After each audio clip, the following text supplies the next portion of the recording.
Good evening and welcome to the Rick McCormick Show. I'm your host, Rick McCormick, owner and founder of the Rick McCormick Realty Group, team lead and realtor here in our greater Oklahoma City market, which we have been involved with for the past decade, the past 10 years, and developed some great relationships and great friends here in the real estate space and have been able to help a lot of home sellers sell their homes and a lot of potential home buyers and first-time home buyers buy their home. In fact, we've got a young couple, a first-time home buyer right now that we got under contract since our last show last week. And we've got Jared and Kristen Friend here locally in Oklahoma City buying their first home, their first property, 3.6 acres and a home, wanted a little land, a little space out near Lake Stanley Draper and Thunderbird. We had home inspections yesterday, so we're going to talk about all the steps and all the things that we go through and trying to help and assist our clients. If you're listening, all our information is on there. I've got multiple. There's the email on there. You can reach me at rick@coachmac10x.com. We're going to talk more about the whole real estate coaching space and some absolutely, I'm sorry, here a little technical difficulty. I was getting a note from across the hallway there, but so pause for a moment. But yeah, we're going to talk about all the different things that we take people through on the buyer side of things. It's so much fun to do that and walk that journey with people as you look at homes and look at properties but there's a lot more to having a good real estate professional than someone that can just show up and unlock a door for you. I mean, it's a lot of steps. We were on a property yesterday, and I'm going to go ahead and talk about this a little bit before we get into what's happening in the Oklahoma City market and what's happening nationally. We got a big show tonight. From our mortgage expert, the owner at Security Financial Mortgage, Kendal Dexter, on in a few minutes. The Federal Reserve just flew in and did their meeting last night and today and just had a press conference just 2 or 3 hours ago, and the Federal Reserve controls kind of the bond yields, which ultimately, to a large degree, controls the interest rates.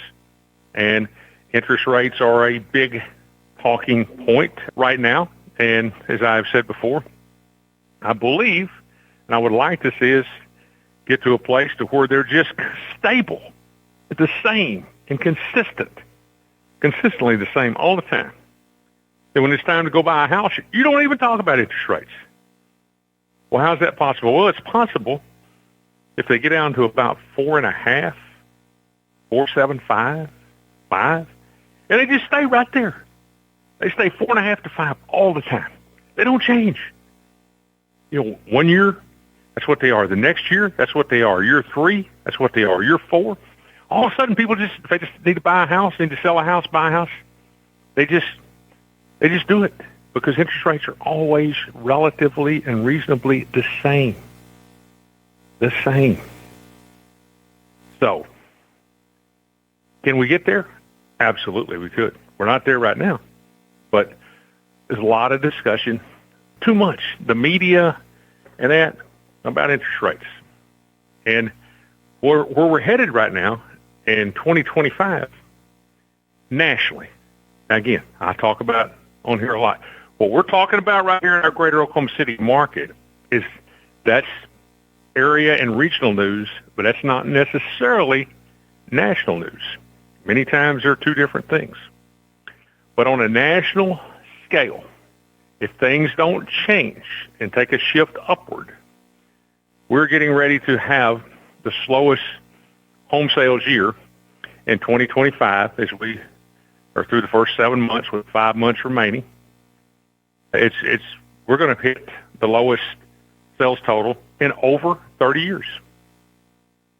Now, is it all about interest rates? Well, that's clearly a factor. That's a factor. But let me give you a little statistic here, and our numbers on there. If you ever want to text in, ask a question. We don't take live calls, but we'd love to hear 07470. You're going to be shocked if I tell you that interest rates are lower today than they were in 1971. Yeah, that's right. I didn't make a mistake. Didn't make an error. You heard it right. They're lower today than they were in 1971. But in the mid-'80s, there's years where interest rates were 15% for the year. So now again, somebody tells me, yeah, but houses were less expensive. You could buy a house then for $70,000 or $80,000. That's true. But the value of money was also totally different too. Totally different. I was looking at something years ago, way back in the 80s. I took a coaching job, and it was a heck of a job. I went on a college campus, and I was a young man. I made $25,000 a year and a place to live. And so we looked that up. What's the buying power, as they call it, of that $25,000 a year in 1980? We're looking at 3 or 83, 84. Today, 40-something years later. Well, that job would be $80-something thousand a year. Now, buying power-wise, that $25,000 a day would be worth $82,000. So, to the point, which, by the way, as a young, aspiring college coach and somebody of 25-ish years old at the time, I was 24, 3 or 4, mid-'80s, a young guy, and started, heck of a job. So that the relativity of that is that, yes, houses were cheaper. You could buy a house for $70,000 or $80,000, but that $70,000 or $80,000 house, go 4 times, is worth $300,000 today. And so it's all relative. It's all relative in buying power. But interest rates were 15% back then, 14%. They actually hit 20. But I'm talking about for the entire year, they were 15 in the mid-'80s. They hit 20. Imagine that. We're going crazy because now they're 6.75. And so anyway, as we talk about what's going on with the Federal Reserve and that, but keep in mind this, there are closings that happen every day. People are buying houses every day. And a lot of them. A lot of them. So don't let your neighbor, it is, as I said earlier, it is a lower volume number in the summer than it has been in the past. But we still, in our market right here in Oklahoma City, have approximately 105 business days in the last week. We have 100 closings a day. Just over 500 in a week. Now, great time to, what's that inventory look like? Well, we talk about that each week, and inventory's kind of up and down, but we're 8,300 properties, single-family residences. That includes townhouses, condos, duplexes, and single-family residence. Anywhere that you could go and live is included in that number. And that's in a guy asked me the other day, was that in all of Oklahoma? No, that's in Oakmar, Oklahoma City Metropolitan Association of Realtors, Oakmar. That's like Oklahoma City and maybe a 75 to 90-mile radius, our central part of the state. Tulsa has their own MLS. Lawton has their own MLS. It would typically not be included in these numbers, so that's a lot. Our normal prior to the COVID situation had been 6,000-ish. So with those numbers, we're about 40% over what is normal in our inventory. Well, okay, what does that mean? Rick, what's that mean? Well, what it means is, right now, we're in a buyer's environment. We're in a buyer's climate. You come to me right now, I can get you a great situation as your buyer's agent on a new home. I got some builders, and they're throwing out some wild stuff. All kinds. I had the other day with a builder.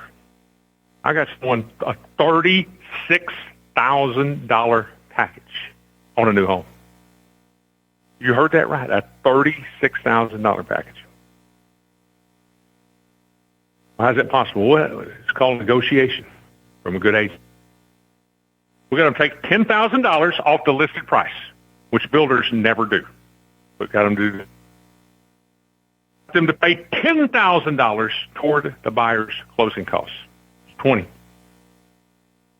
Then, not all new homes come with these things, but look at the privacy back. Let's make sure we got a sprinkler system and irrigation system in the front and the back. Several $1,000s, by the way. Go put a sprinkler system in front and back. Flower beds. Then we put a garage door open, which you did not have. Then we got windows that aren't covered. Customized fit 2-inch Funk's mini blinds throughout the house. What about appliances? Brand new stainless steel refrigerator, brand new washer, a brand new dryer, down payment assistance program to help the buyer. Buyer paid $500 of earnest money. Bought the interest rate down for the buyer, like 5.25. You put all that together, start adding it up. $36,000 package. And paid the buyer's realtor, which should be our group. So the way the law is, you don't really have to do that. So now, when things turn, these interest rates go down some, and we get way more buyers out there, supply demand. That inventory number is going to come down. And these incentives in this package, unbelievable package that I'm talking about, while I may be able to get something, it will not be there. The market shifts. The key to being a successful real estate broker and agent is knowing the status, knowing data, knowing the status and the ins and outs of your market, and being able to help your clients successfully navigate that market. And right now, you can do some great things for the buyer. Great things. But those things won't necessarily, when this thing takes a shift, they won't be there. So keep that in mind. Keep that in mind. Well, let's rate your higher. Let's go get this $36,000 package. We'll refinance the interest rate. Yeah, you might pay a little more in interest. You might pay $900 more in interest, $1,200 more in interest in the next 12, 15 months. But how does that compare to this $36,000 package I'm talking about? I think you get the mathematical equation there. All right, let's keep on talking about interest rates, a little more specific. Federal Reserve meeting, press conference at, I believe, 2 p.m. Central Standard Time this afternoon, just a few hours ago. So this is, as you're listening to us driving home from work or whatever, this is hot off the press news. And we're joined now by our mortgage expert who has all this analyzed and broken down, and that would be the owner of Security Financial Mortgage, Mr. Kendal Dexter. Kendal, thank you for being with us once again. Yes, sir. Great to be back on Fed Reserve Day. Always great stuff to talk about, although usually a disappointment in the last couple of years. Yeah, I mean, there's three things that can happen when they meet. They can raise the rates, they can lower the rates, and they can do nothing. And one is good, one is bad, and I guess one is neutral. So why don't you give us a breakdown of exactly what happened today? Well, it's neutral. So they're not going to raise the rates. We know that there was a 0% chance they were going to raise the rates. There's been a 0% chance of rates going up for several meetings in a row. But the expectation is, will they lower them? The President of the United States is all but demanding that they lower them, really applying pressure. The people that he has appointed in positions of power are doing the same thing, and they left them the same. So there's really, we'll go deep into this a little bit, but there's really a huge political struggle between Jerome Powell and the Feds and President Trump.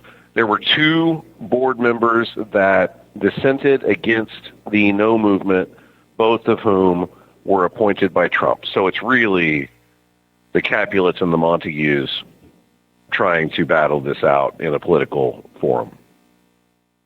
Well, as we've mentioned before, of course, since we were on the air last, there's a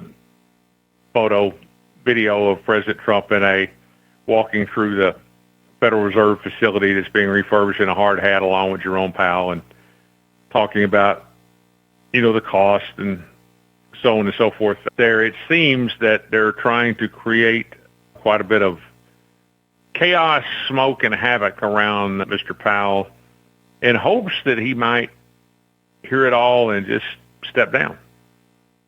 And it seems that if anyone thought that today was as I see it, as I read it, and I want to hear your take, but this was kind of no, the heck with you.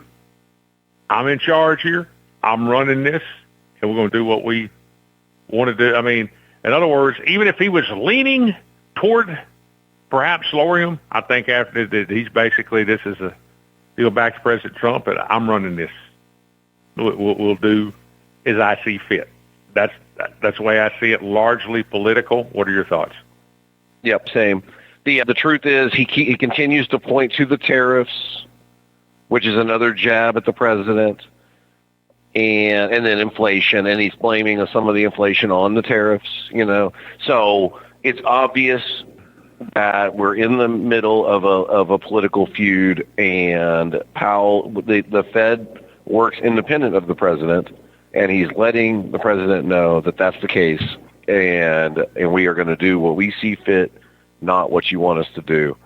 So for me, they're either going to attempt to force him out by showing that he has underperformed and try to get him out for cause, or his term will expire in May and Trump will get somebody in there that will lower the rates. So everybody should be aware that when May rolls, if it doesn't happen sooner, when May rolls around, I feel very strongly that the buyer's market gravy train will come to an end pretty abruptly. I think we might see dramatic moves as soon as a Trump appointee is put into office. Well, and I certainly agree. He's going to appoint one of a couple of people, and they're going to lower rates. While we want to see the housing industry improve, we want to see anything that's good for the American family and whatever.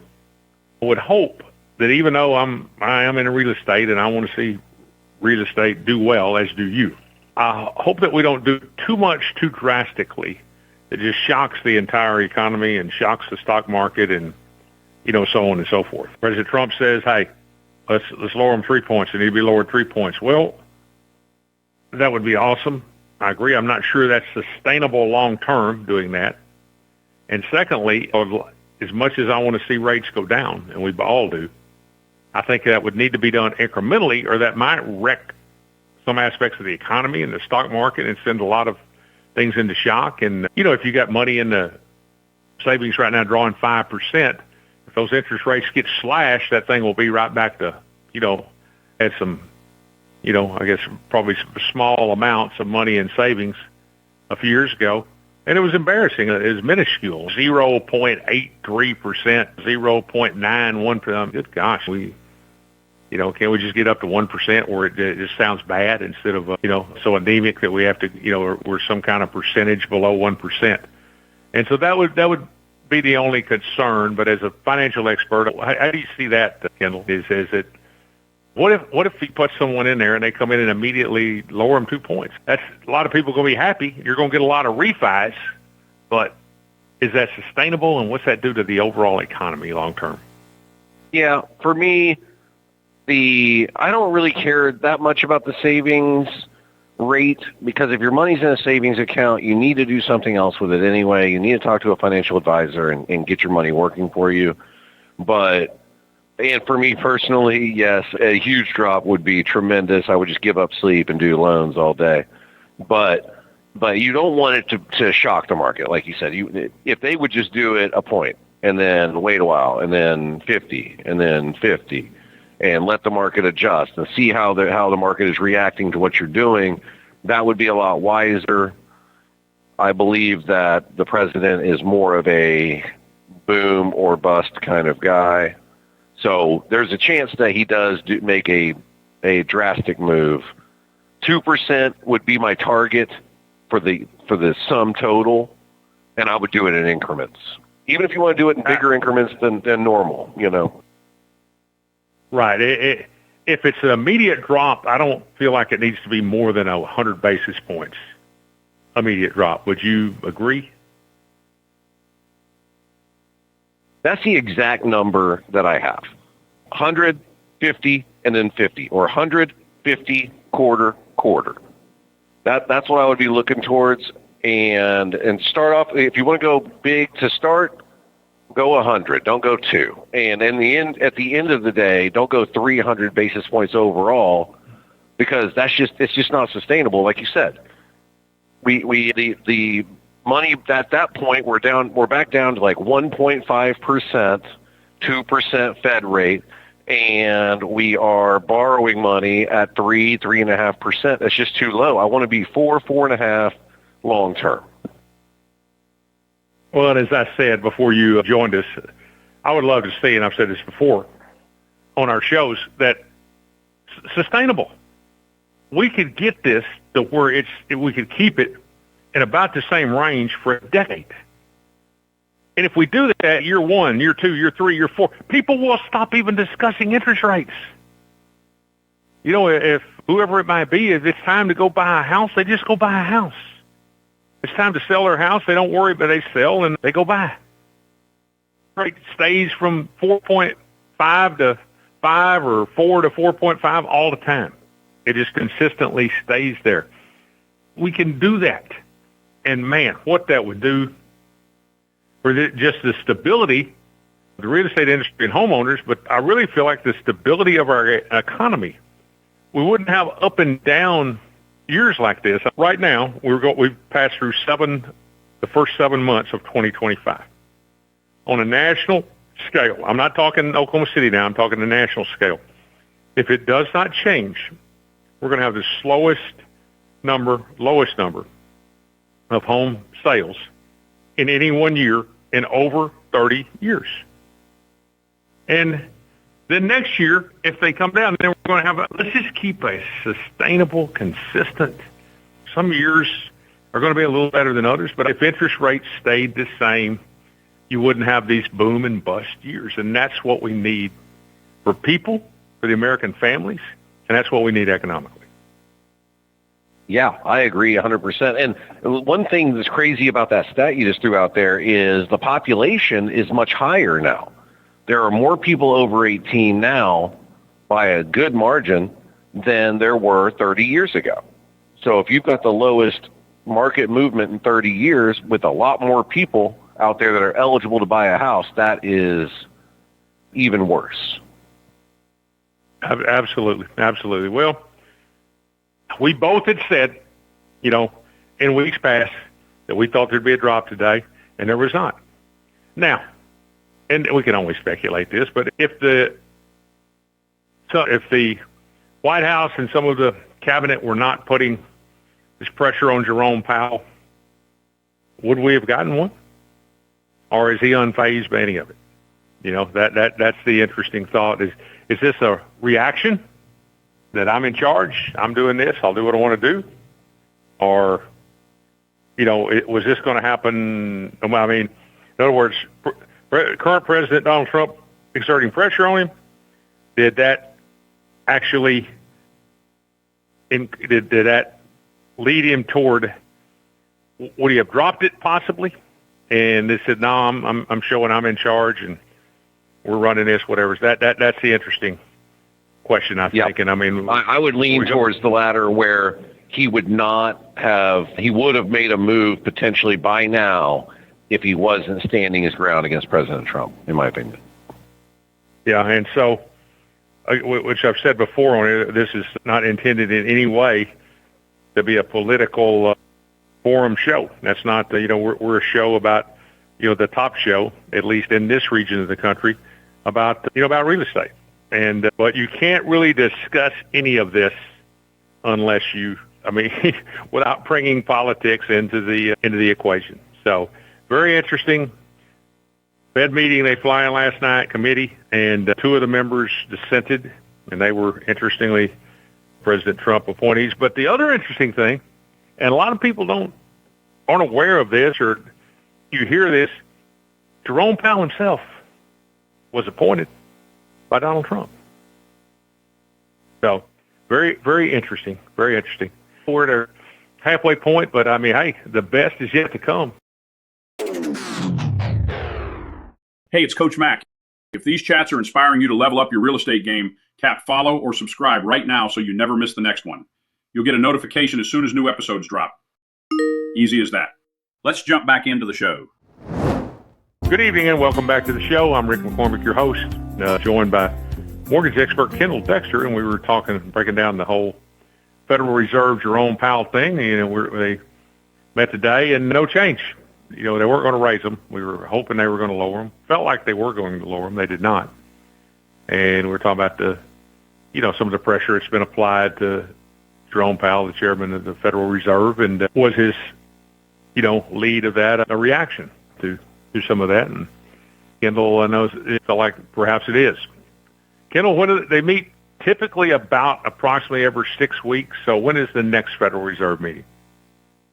We've got it's a 6-weeker. We're September 16, 17, and in that meeting, a decrease is expected, which could go, depending on what happens between now and then, could go from less expected, or it could go 100% expected, depending on if Powell still sits in his chair.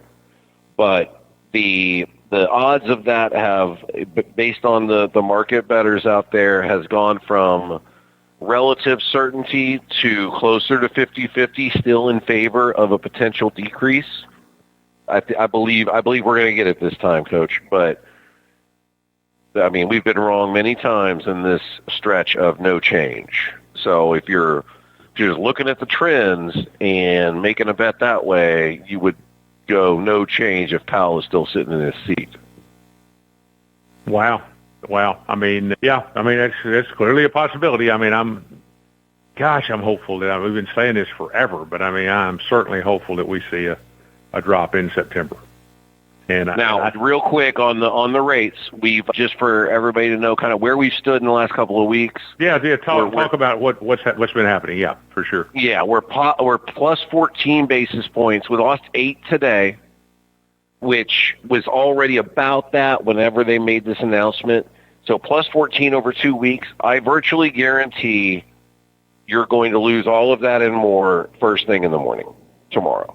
So if you are floating a rate right now on a real estate transaction and you have a mortgage individual, a mortgage professional that works at night and they can lock rates at night like we can, and we do, call them, lock your rate. I got busy locking rates. Sadly, I don't have as many that I needed to lock as I would like, but got a couple of things done protecting my clients right after this meeting before any rate change occurred, because I know what's on the horizon here. The market wanted a decrease, expected a decrease, and it's going to react negatively to not getting it. Yeah, you said it's usually the day after. So, I mean, good point. Yep. What Kendal is saying, if you're dealing with a mortgage right now, mortgage broker, which you should be with a Security Financial Mortgage if you're not, but if you're, quote, floating your rate, you better get on there tonight and lock them, is what he's saying. 'Cause tomorrow he sees possible change to the negative. So keep that in mind. We'll keep an eye out for what is going on and coming on down the pike, and we'll look for this 6 weeks from now, this September 17th date, to see what happens then. Well, Kendal, I'm going to move in this segment here to a segment adding is, I call it real estate tips and fundamentals.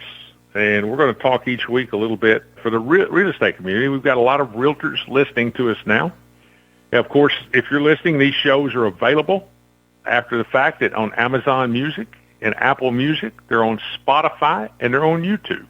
And I was looking at the analytics, and we're getting some listeners on all of those platforms, but getting several hundred listeners on YouTube. And so that's that's exciting. We appreciate all of our listeners across the country that to us, or they're picking it up live or come back later. But I've been asked, hey, to add this segment. So I want to start off this week with new real estate agents. That is our topic. And underneath that is why real estate agents fail. What are the reasons behind it? Because, we've launched and have the CoachMac10x.com, and you can reach out to me on that site or go to Rick at CoachMac10x.com, and I'll see that. That is our coaching website. And the overall impetus and objective and calling behind that is to try to change what we're going to talk about, to lower this massive failure rate that exists. So, we'll give you two statistics. And it's cheating a little bit because we talked about this in production before we went on, but I asked you, I've told you the answer since then. How many real estate agents fail in the first year? Now, if you're just listening to this, you say, oh, okay. How many fail in the first year? I don't know. What are you thinking? 30%? Third? Half? 50%? Half of them? And Kendal, what did you say when I asked you this question before I gave you Now, I am privy to a little bit more information, so my guess was higher. I knew I was probably shooting high when we talked about this, but I said 85, which is tremendously high percentage. The actual number, the number of real estate agents fail in the first year now, folks, the first year, 75%. 75% fail in the first year. Let me give you another statistic from last year, from 2024. This is from Inman, a very reputable real estate magazine. Now, this is their report. In 2024, 71% of real estate agents did not close a single transaction. So we're going to start this kind of discussion on those two facts. That 75% of agents fail in the first year, and 71% did not close the transaction in 2024. Now, let's say that some of them are part-time agents. Maybe some of them were taking a break, focuses on another aspect of real estate.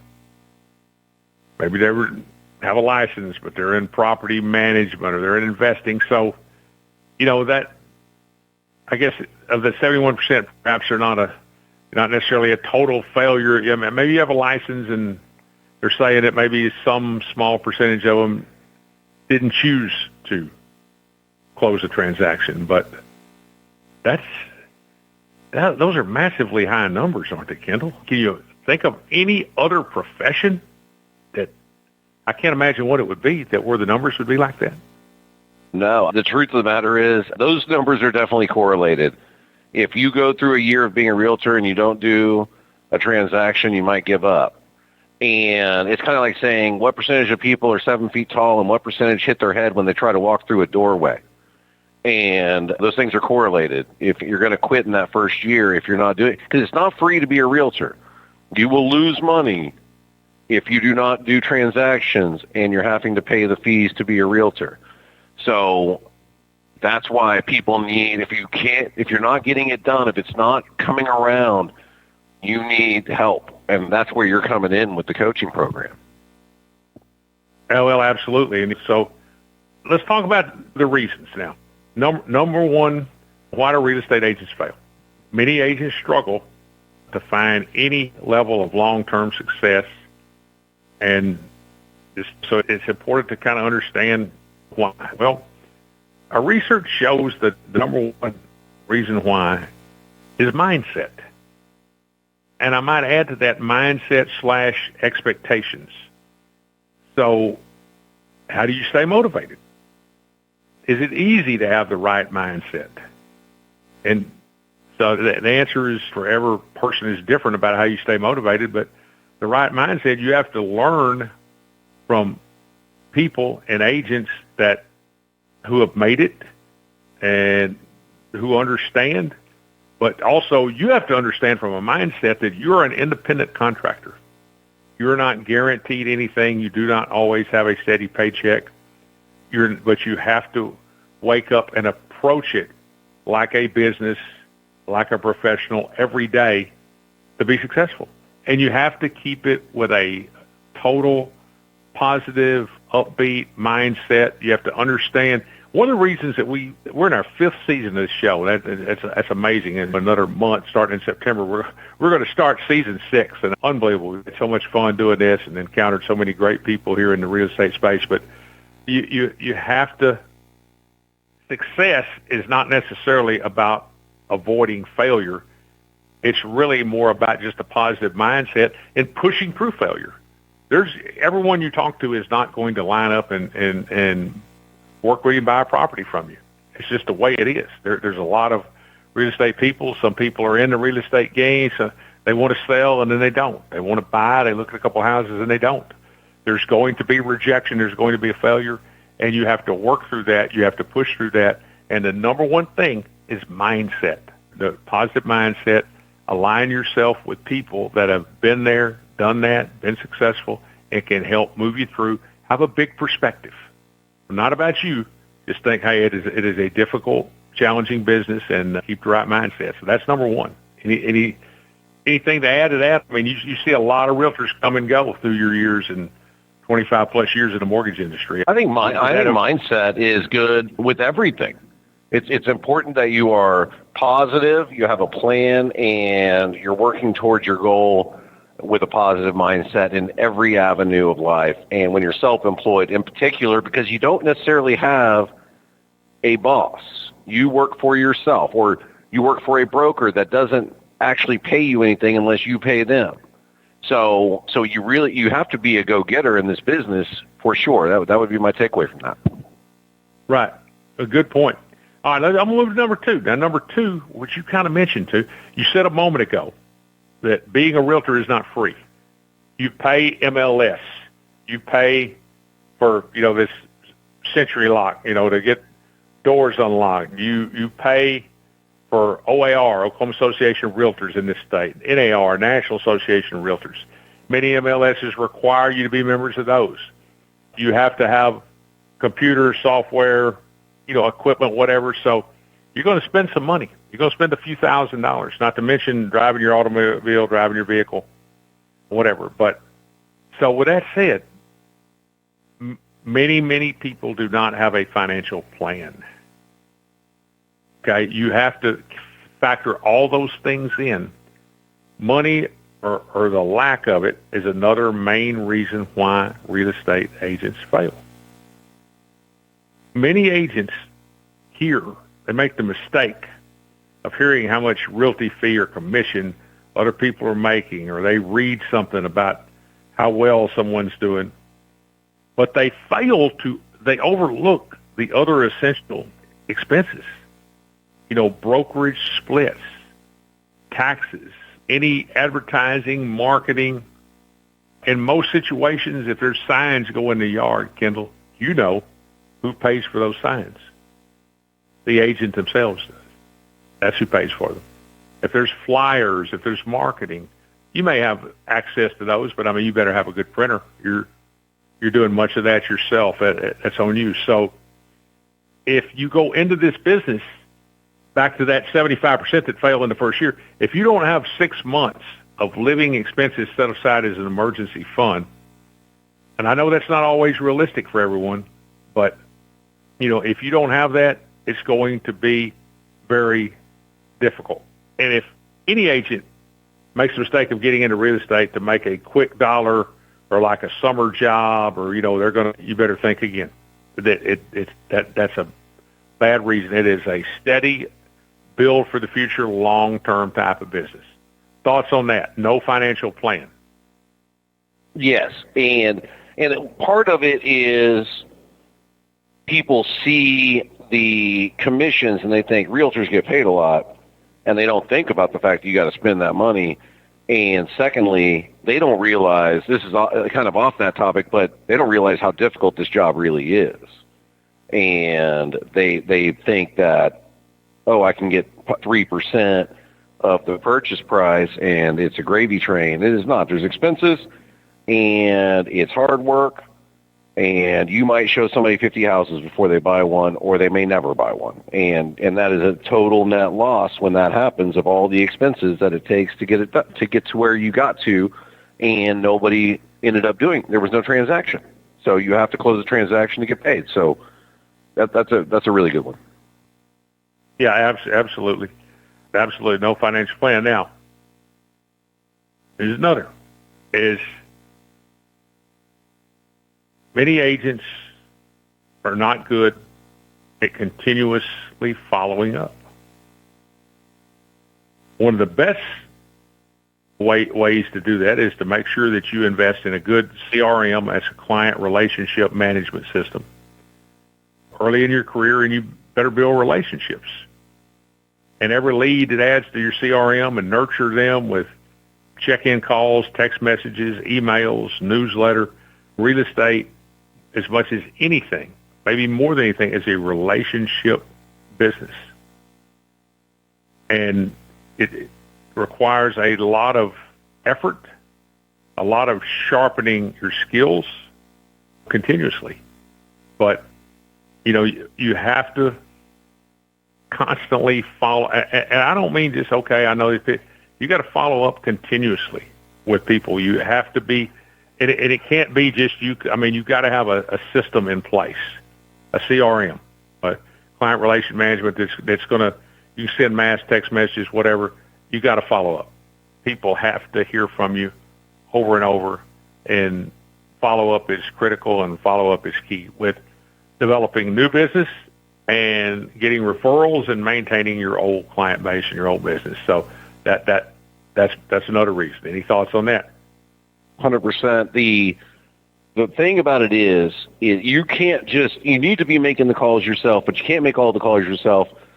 You need a bigger outreach than that. AI is really getting in the game, Coach. I know you're really diving into the new AI opportunities that are presenting themselves in order to reach more people, and it's got to be personalized. You need to have the CRM has been around a while. This AI stuff is just coming around, and it's going to help you to personalize. You just have to develop your plan to where you can touch people in a personal way in mass, to where you're not having to dial. You can't dial 1,000 numbers a day, but AI can. So that is the kind of thing that you need to get in tune with, is how am I going to reach all these people, personalize it to them, make it feel as personal as possible, but not have to dial 1,000 numbers, because I don't have time for that. Absolutely. So follow-up, the key. I mean, you have to be willing to follow up and have systems in place that allow you to follow up. Now, a couple more reasons here as we head down the stretch here. One reason is you talked about, if you joined us late here, and you're 75% of real estate agents fail in their first year. 71% did not close a single transaction last year in 2024. And we're looking at the reasons why. Another reason that right now, you and I have talked about it, we're in a bit of a challenging market compared to 3 or 4 years ago when things were hopping. These agents, they quit when it gets tough. So, in my notes here, you want to know why many real estate agents fail? Because some of them do not buckle up and get ready to push through the difficult seasons. Real estate, by nature, is never going to always be smooth sailing. Every broker and agent, even the best ones, experience low seasons, tough clients, and some deals possibly falling apart. So for these new agents, it's easy to walk away when things get complicated. But to be successful, an agent has to stay focused on their bigger purpose, which is helping clients. Have a strong support system and remind yourself why you started in the first place. You've got to stay the course. And you and I have talked about this here on my wall here with the Rick McCormick Realty Group. I've said many times, if you listen to this show every week, you've heard it 100 times, We're about relationships over transactions. We build strong, committed relationships with people, and the money becomes a byproduct and seems to follow that theory. So they quit when it gets tough. You got to push through that and remember the big picture. It's about helping people. So, Kendal, I know we both see that a lot. They get in, hey, it's tougher than I thought, they get out. Yeah. And, my favorite part of that is the focus on helping the people. And the money is a byproduct of that. But, getting out when it's bad and getting in when it's hot is the equivalent of buying stock when it's high and selling when it's low. You gotta push through, and eventually you come out smelling great on the other side. It wasn't easy to stay in the mortgage business in 2008, 2009. A lot of people went back to laying tile or whatever they were doing before. And that you have to persevere through the tough times to get the good times. Absolutely. All right, I'm going to give us one final thing, okay? Now, with all this said, okay, don't follow up, don't have systems in place, don't have a CRM, not ready to push through the tough times, on and on. The last one I want to do, don't pick the wrong brokerage. The people you surround yourself with will make or break your success. It's the right brokerage. I'd love to have everybody over here at EXP in my program, but find out about training, coaching, resources. Many of the brokers are going to tell you, we're here to help you, we're going to do this and that. And at the end of the day, most of them, you're on your own. So invest in yourself. I know everybody has budget constraints, but invest in yourself. I mean, there are countless strategies from many real estate books, articles, and whatever, but above all, surround yourself with the right people. This may sound like a cliche almost, but real estate is about networking, not just with clients, but with the right peers. Be willing to invest in training and coaching and what we're doing with the CoachMac10x.com. I wish I'd have more I wish something like this would have existed when I got in. We're all new agents at some point. I was new, and I was doing this new in my 50s. Okay? I'm over 60 now. I know my voice sounds much younger. I know I look much younger, all that good stuff. But, for the past decade, we have built a very successful model. But, again, develop winning strategies, get in the right brokerage, and surround yourself with the right people. Remember what was number one? Mindset. The right mindset. Get around people that have been there, done that. And I'd like to say there are other people besides me, a lot of them that call themselves a real estate coach. I'm not sure how many of those have a master's degree in education and work toward a doctoral degree. I'm not sure how many of them were ever voted National Coach of the Year and have coached in a different arena, a different space with success. And while this subject matter is different, I really believe strongly that the ability to reach and align with people and work on that mindset, and that is very much the same. I don't think that we won championships in college basketball unless we could work with people and develop a certain mindset. So make sure in addressing this 75% failure in the first year, surround yourself with the right people. Kendal, we got about a minute and a half here. What are your thoughts to that final statement? Here's my main thing. If you're a new real estate agent, you're expected to be an expert, period. Going through real estate class does not make you an expert. Nobody wants to hear that it's your first deal, but everybody has to have their first deal.